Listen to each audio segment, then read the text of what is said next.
Hello everyone and welcome back to another video. In this video, we will see how to set up Citadel, which is a user authentication solution in our home lab.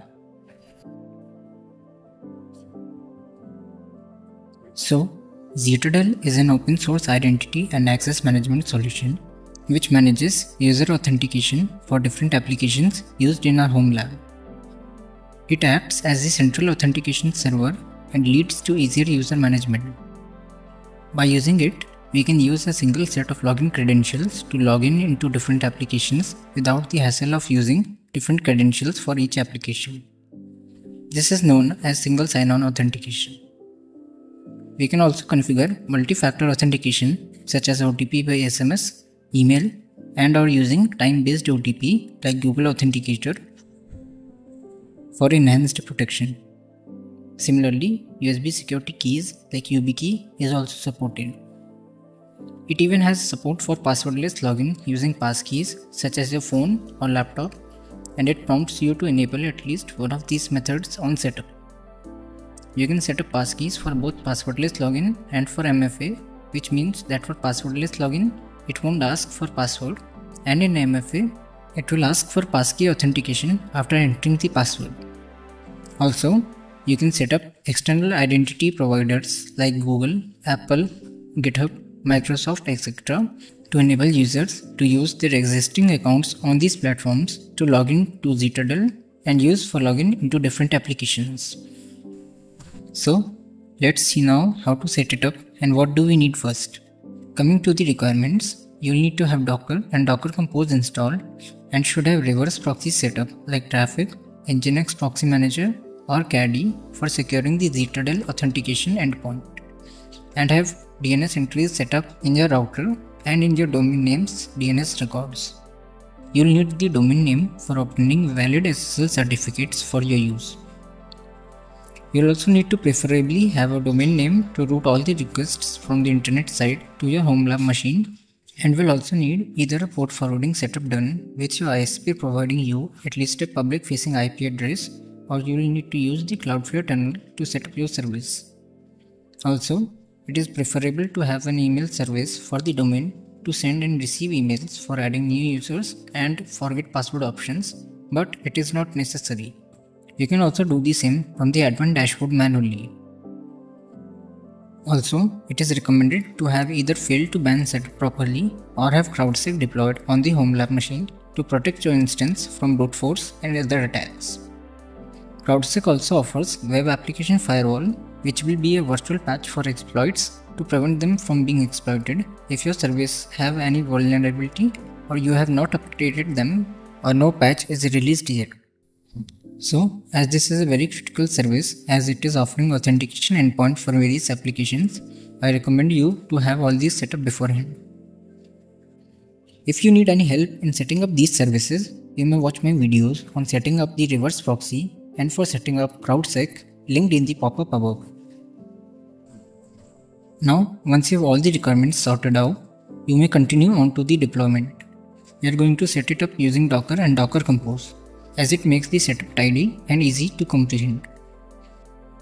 You can go to the GitHub link present in the description below to obtain the Docker Compose file. Now, copy the contents of the Docker Compose file present there and paste it here. And also, go into the root directory and create a folder named Docker, and inside it, create a folder named Citadel. And here, create a Docker Compose file. So, do something like this.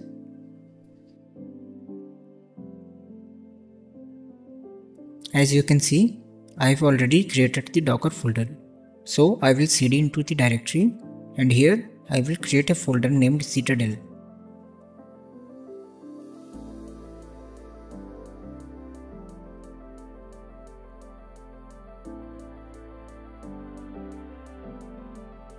Now, inside the Citadel folder, we will create the Docker Compose file and paste the contents of the Docker Compose file.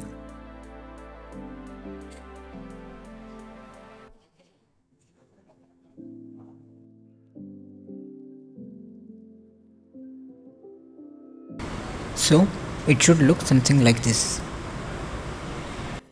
In the Docker Compose file, there are two services or containers configured. One is for the Postgres database, which stores all the credentials and the rest of the data, and other one is for the Ztrdl application itself. Both are present on the same internal Docker network named Ztrdl Int for database communication, and Ztrdl is also present on a separate network named Ztrdl Ext for communication with traffic reverse proxy. This is on a separate network to isolate the services from each other, as all the data is unencrypted before the reverse proxy. And thus, to avoid man-in-the-middle attacks, Ztrdl and traffic reverse proxy are on a separate Docker network, and database and Ztrdl are also on a separate Docker network. Now, as you may see here, all the important credentials and variables are listed here in the environment variables below, and we will refer to them using the .env file for security reasons. If you take a look here in the Docker labels, that's the difference that we are using the H2C type, which means that it is HTTP to unencrypted traffic which is required by Ztrdl. So make sure that the H2C type is defined there. It's already there in the config, so don't worry about it.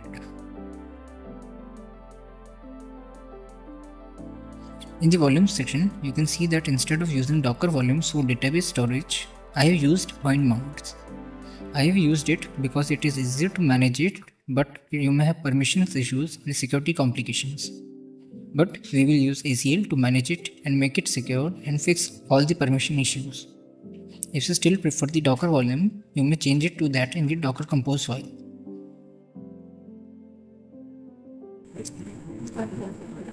If you take a look at the docs for Ztrdl, you may see some examples using the CockroachDB database, which is done for high availability and scalability across multiple machines. But for now, it's suggested to use PostgresDB as it is less resource intensive, can be scaled in cloud easily for Ztrdl Cloud, and requires only a single instance and is less complex to set up properly. Also, as the machines today are plenty powerful for vertical scaling, which means more resources and CPU on a single machine, there is not much need for horizontal scaling, which means multiple machines. So that's why we are using Postgres here. You can read more about this in the Ztrdl's documentation. Now, as we have stated that the Ztrdl Ext network is external, we'll need to create the Ztrdl Ext network by running the command docker network create Ztrdl Ext, and then add the traffic reverse proxy also in the same network by modifying its Docker Compose file. After copying the Docker Compose file, save it and exit the file editor. Now create the .env file in the same directory as the Docker Compose file and change the value of the variables here.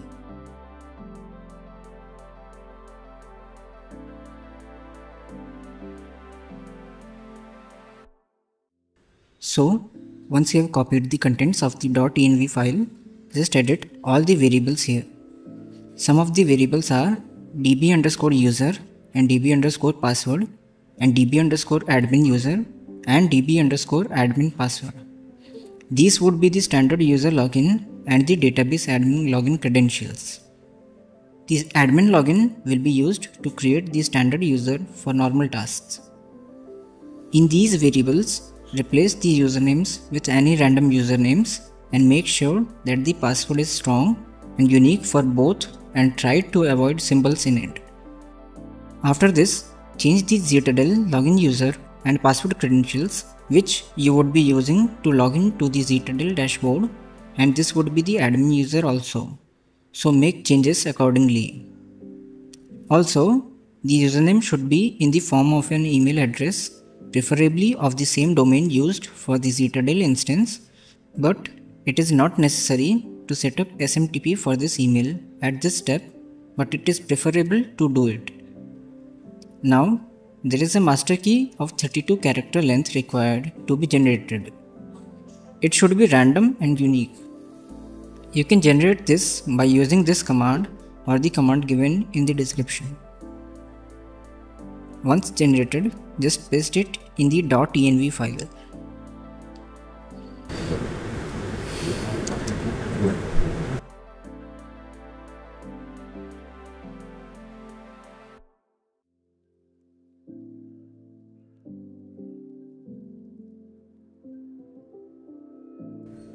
Now we will need to specify the external domain name that we will use to access the Ztrdel instance from the reverse proxy side.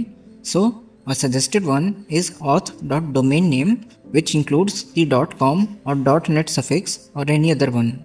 So replace the domain name here and save it. If you are using the Docker bind mount as given in the config, you can specify the host path for database storage location here. I have set it as /docker/ztrdel/ztrdldb and would be using the ACL commands for the same directory. Now just save the .env file and exit it. Now here secure the .env file by running these commands.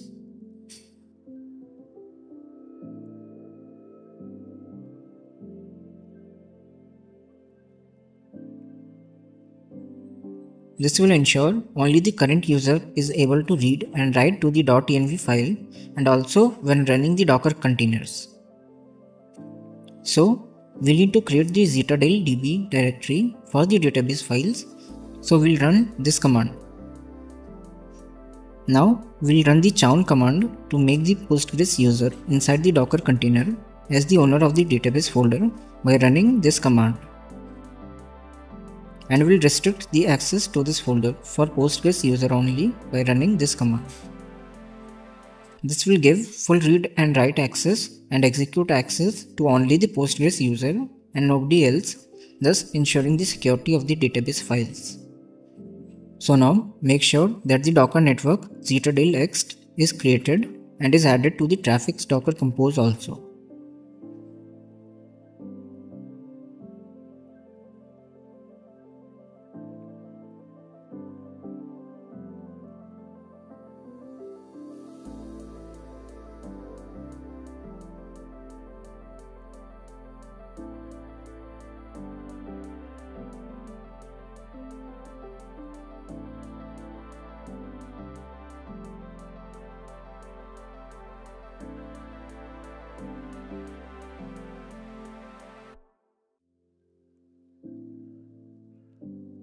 Once completed, you can spin up the Docker Compose file by running docker compose up-d.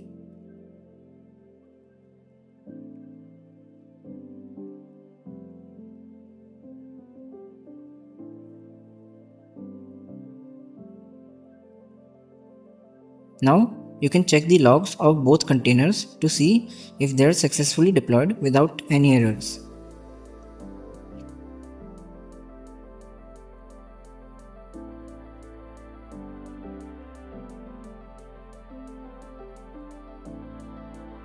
If everything is successful, you can try to visit the domain for the Ztrdel instance.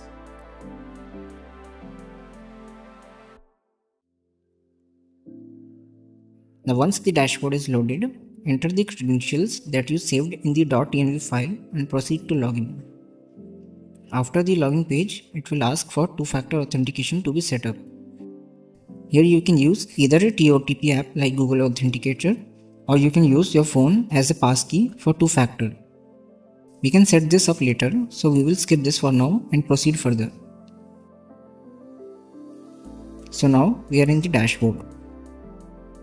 Here you can see multiple options on the top like organization, projects, users and much more. So we don't need to worry about organizations as it is for multiple businesses or organizations using single Ztrdel instance, and this way they can be isolated from each other including the users and projects of each entity. You can rename the organization name if you want. We can also configure the login page's appearance like logo and the background image, and links to some external pages like privacy policy and terms of service links as required for legal compliance. Similarly, you can also define the login rules and can enforce security policies like minimum password complexity and maximum login attempts across the entire organization from a single panel. I suggest you to look at the documentation for more information. For our purpose, we'll go to the projects tab, and here we'll create a new project. We'll try to keep different types of applications separate from each other by keeping all the administrative applications which support SSO like Portainer, Proxmox etc. in a separate project, Similarly, keeping stuff like Jellyfin, LEC or SSO in a separate project so that you can separate the user's access to different projects later on via roles and authorizations. If in any doubt, it's always better to have services in separate projects, which will make giving and revoking permissions more granular later on.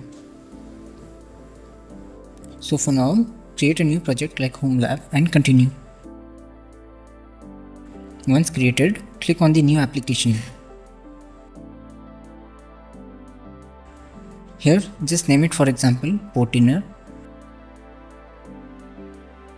And now here, there are multiple types of applications present to choose. They each vary according to the application type. The web option is for server-side rendered applications like Next.js app, PHP app, .NET app, etc. The native option is for mobile, iOS and desktop apps which require custom development and implementation. The user agent option is for single page applications based on React or Angular framework and will require manual implementation. The API option is for APIs login, and the SAML option is for applications that do not support OpenID Connect standard and instead uses XML authentication. Generally, in most of the cases, you will be using the web type of application unless you have created the app or the website yourself. So go ahead with the web application type. Next, you will need to choose the authentication method. Here also, it will differ according to the application type. In this case, there are mainly three methods, which are PKCE, code, and private key Java Web Token. Do not consider using the post method due to security concerns. Generally, PKCE will complement code and JWT methods, but mostly you will see applications using code method for authentication. An easy way to tell this, if the application requires client ID and client secret, then it's using the code method. So we'll select the code method and proceed. Next are the redirect URIs for both where to redirect for login for the application and the other URI is for after logout. Mostly the logout URL is the same URL as the normal URL used to access the service like portainer.domainname.com. But the login URI differs from application to application. So you need to look at the documentation for each application separately. For Portainer, it's portainer.domainname.com or whatever you use for accessing the web interface. There are no prefix or suffix to be added in this case. So add the URIs in both sections and proceed further. Here, look again once to verify the details in the overview and then create it. Now copy the client ID and the client secret generated and store it somewhere temporarily like a notepad. Now click on close.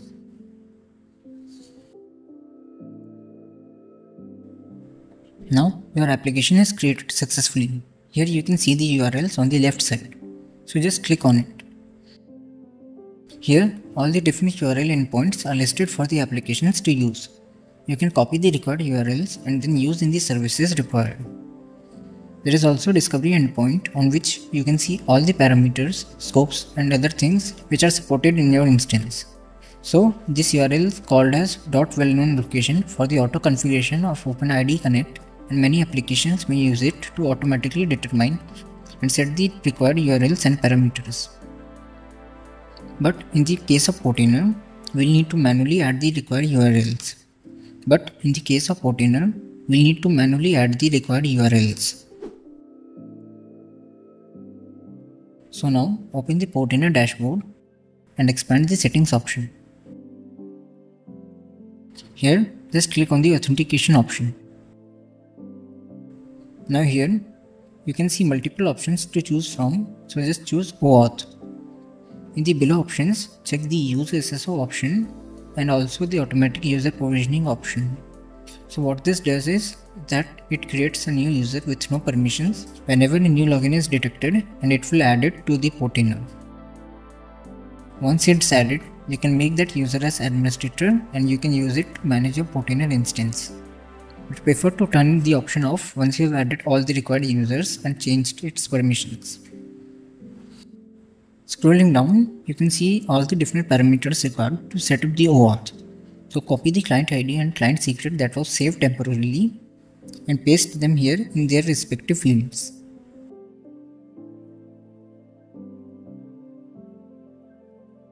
Similarly, copy the authorization URL, the access token URL, the resource URL, which is the user info URL from the ZTurtle page, and paste it here.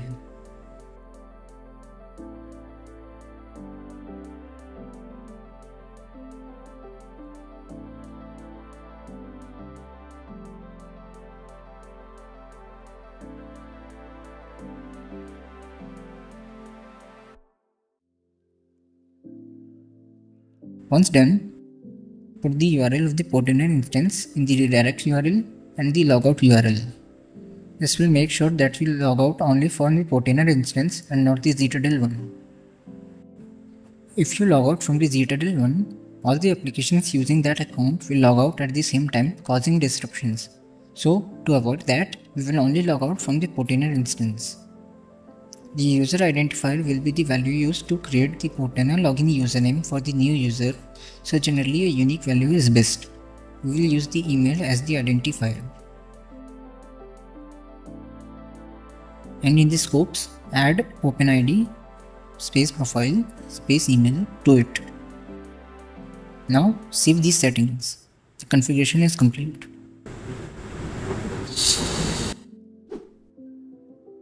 Now open the Portainer page in a different browser, and here the option of login with OAuth should be visible. So click on it to log in. So now you would be logged in to the Portainer web UI, but there would be no environments selectable. This is because we will need the administrator permissions to view and manage the instance. So from the admin account, go to the users section in the users related tab and click on the user.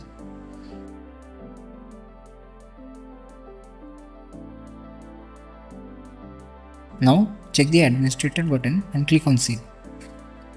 Now log in back into the Portainer and you will be able to access everything.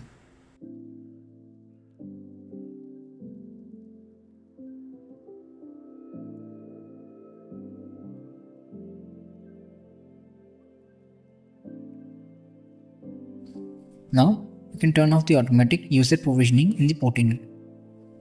If you are Portainer business, you can also add role-based access control in the Portainer for more granularity in the user permissions. Now coming on to the users, you can create different types of users depending on your needs. There are also multiple types of users like normal users, which can authenticate interactively in a browser like humans, and the service users, which are used for backend applications and work via personal tokens over API calls or similar. So let's quickly create a user. Enter your username, email, and give name to the profile.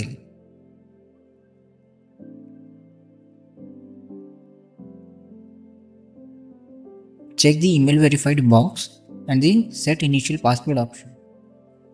Enter the password and click on create.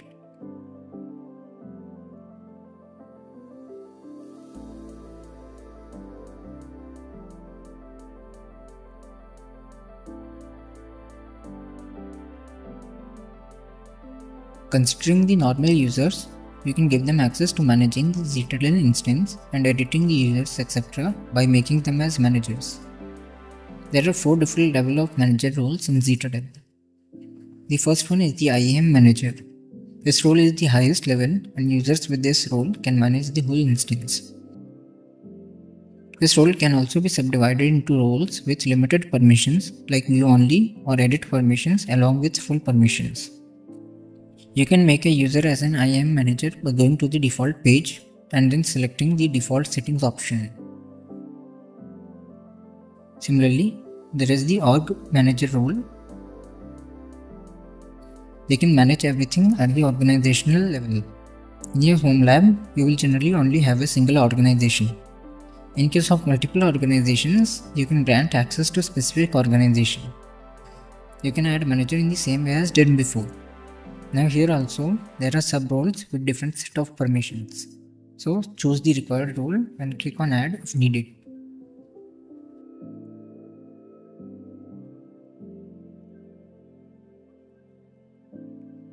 At last, there is the project manager, which has access only to a specific project. Same as before, you can set the roles or sub-roles with different permissions here also. You can add the user as a manager by going into a project and clicking on the plus button.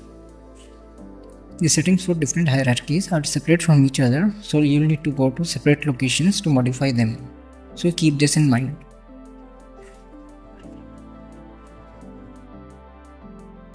Now, let's consider a scenario. You have multiple users with varying use cases.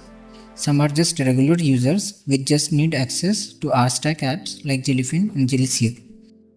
Similarly, some would be home users which would need access to more applications like Paperless, NGX and Nextcloud also.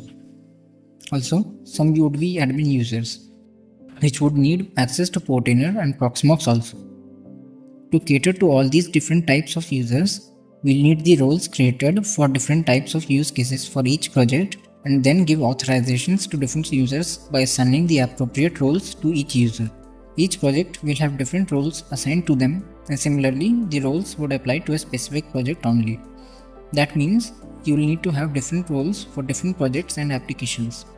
For example, to grant a user to both home users apps like Paperless, NGX and Nextcloud, along with RStack apps, you will need to have a role created in both RStack project and the home users apps project and have both types of apps in different projects to maintain separation. After then, you will need to assign the authorization to the normal users to the role of RStack project and the home apps project to have access to both projects. If all your applications do not support role-based access control, then you will need to separate them out into different projects like admin used apps like Portainer, etc. into separate project and home used apps like Nextcloud, Paperless, NGX, etc. into a separate project and the RStack apps like Jellyfin and Jellyseer into a separate project. According to the user types explained earlier, add only a single role to each project and then authorize each user the necessary roles. Like for admin users, assign roles of all projects. Similarly, for home users, assign roles of home project and RStack project and assign only the Jellyfin roles for RStack or normal users. RStack apps like Jellyfin are an exception as they support role-based access control and can read the different types of roles presented by the ZTDL endpoint. So, we can add roles like Jellyfin user and Jellyfin admin to separate Jellyfin users in its permission like admin rights. For this, we'll use the assert roles on authentication option. If that's not the case, then we'll use the check authorization on authentication option and set a single role to grant access to different projects to different users.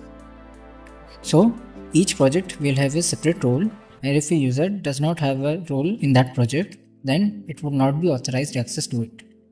This option states that at least a single role present in a project is required to be present in the given account for login. So, let's take the user that we had just created and we'll go to the project page of HomeLab.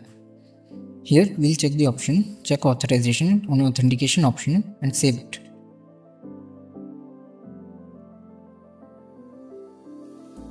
Now try accessing the Portainer instance again and try to log in using this new user.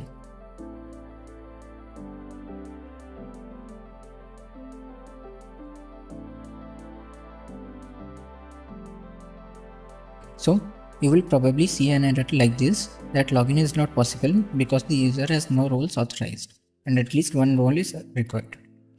So now let's add a role. Now go to the roles section in the project page and here click on the new button. Add a key value like homelab_admin and give it a name.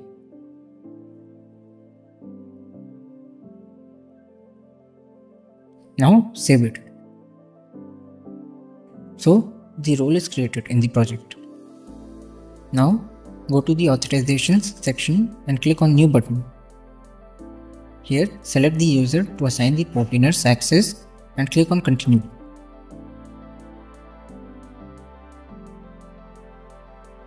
Now select the role that you have just added and click on save. So the authorization is also set up. Now try to log in again. Also turn on the automatic user provisioning in Portainer if you had turned it off. So now that error is gone and we are logged into the Portainer instance. So this way we can control which users can use which applications based on roles authorized to them.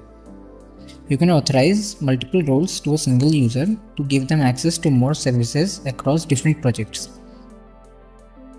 But remember to turn on the check authorization on authentication option and also the assert roles on authentication option in all the projects. Do not dive into multiple organizations option as the users are separate across different organizations. To ensure the safety and security of logins, I recommend you to enable Force MFA option in the default settings of Zttral and also possibly enable it for local authenticated users. This will require users to either use TOTP or use fingerprint for passkey MFA every time they want to log into a service. Also disable external registrations to prevent misuse of your instance. Now we will see how to add an external identity provider like Google to enable users to log in and use Zttral via their Google login. This way, more users would be willing to use it. So to set it up, go to the default settings option near the top right side and there go to the identity providers section. Here click on the Google provider.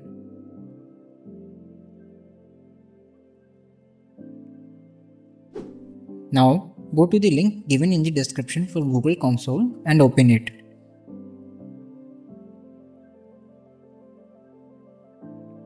Here sign into your Google account and create a new project.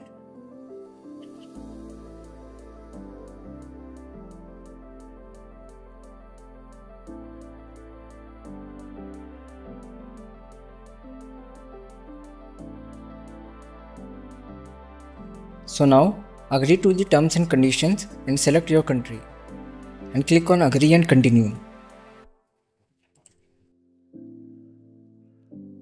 Now click on the create project button. Here name your project and click on create.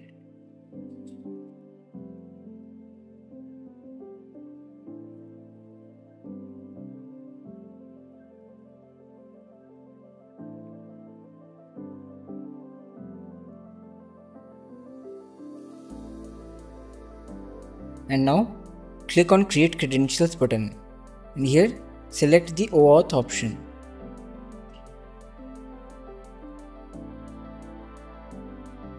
Now as it's asking to configure the consent screen, click on it.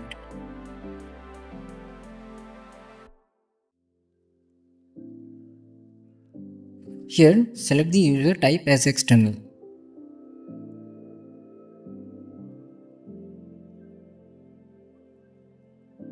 Now give the app a name and set the user support email to yours. Also add the developer email below. Now save and continue till the setup is complete.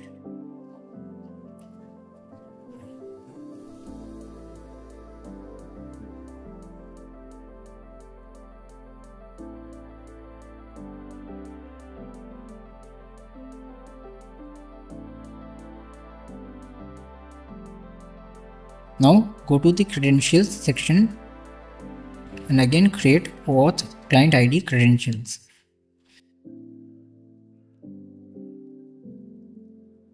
Here select the application type as web application. Name it as Zttral and in the authorized redirect URIs section add the Zttral callback URL which is shown in the dashboard.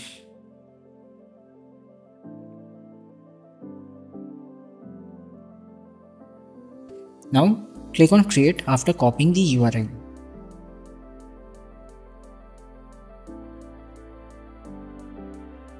Now copy the client ID and client secret and paste it in Zttral.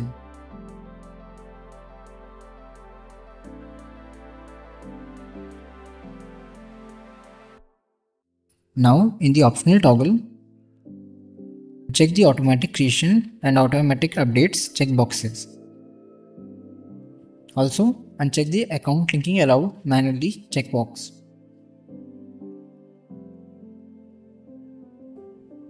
In the disable option, change it to check for existing email option. And now save it.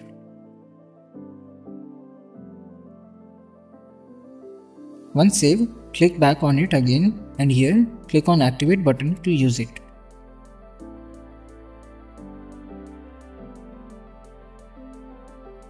Also remember that you are in the testing phase and you can only log in up to a maximum of 100 users, so that is enough for a home lab.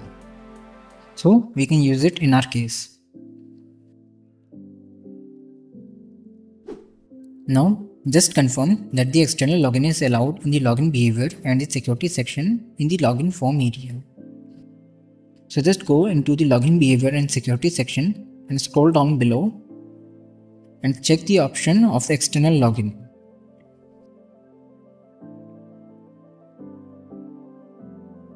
Now open an incognito tab and visit the Zitadel webpage.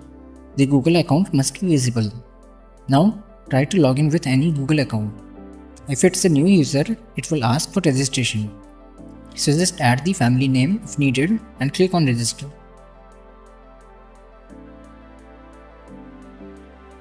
Now add the two-factor authentication depending on the setup and proceed.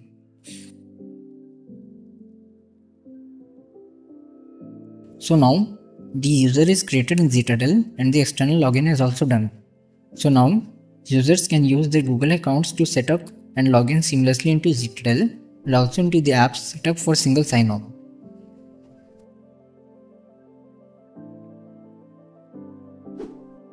Also, once you are done with the setup, just go back into the identity providers section and click on Google and go to the options and disable automatic account creation so that no new unwanted user would be able to create an account in the Zitadel and misuse your services.